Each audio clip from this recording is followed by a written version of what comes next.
media sosial sih saya pernah dibully ya. Pernah dibully sama orang gara-gara nulis sesuatu tentang seorang calon pemimpin yang sebenarnya itu juga bukan kritik, tapi itu adalah sebuah kenyataan yang saya tuliskan, tapi terusnya pendukungnya marah-marah ke saya gitu. Dan ya kenapa sih kita bersuara nggak boleh, terus sampai dibilang musisi udahlah musisi nyanyi aja, udahlah musisi bikin lagu aja, nggak usah ngomongin soal politik. Ya terus berarti nggak boleh milih dong.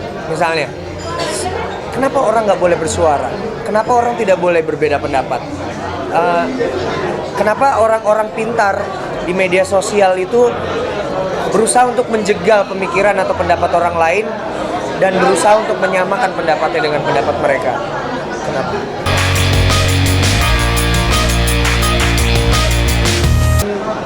Ada sih beberapa temen yang akhirnya jadi jauh sama saya, jadi unfollow, jadi unshare itu karena memang pendapatnya berbeda sama saya. Gini sih, kita bisa melihat kualitas seseorang pada saat dia marah, gitu. Gimana caranya dia menyikapi kemarahannya. Terusnya satu lagi, kita bisa melihat bagaimana seseorang itu karakternya pada saat pilkada, pada saat pemilihan kepala daerah, pada saat mereka berbeda pendapat dengan orang lain. Apakah mereka akan jadi sosok yang cupu? Ya itu cupu itu yang kalau misalnya beda pendapat terus marah, ngebully, unfollow, unshare, atau adalah orang yang bisa menerima perbedaan pendapat. Itu kita bisa lihat di pilkada.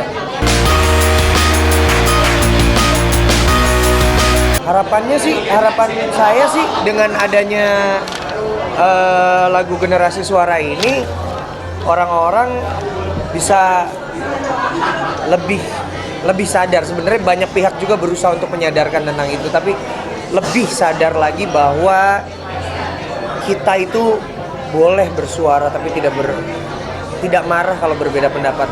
Karena lagu itu bisa banyak mempengaruhi pemikiran orang, bisa mempengaruhi batin orang, karena itu penyampaiannya melalui emosi dan melalui rasa.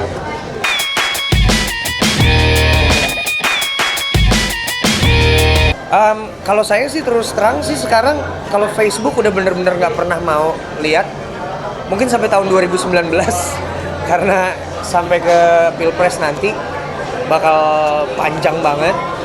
Twitter saya masih lihat walaupun akhirnya saya lebih fokus kepada mention yang masuk, notification yang masuk ke saya, karena kalau lihat timeline 90% membicarakan tentang perdebatan pilkada dan lain-lain, fitnah, hoax dan lain-lain. Saya sih masih, kalau Twitter masih lihat tapi agak-agak males lihat timeline. Kalau Facebook saya udah bener-bener enggak.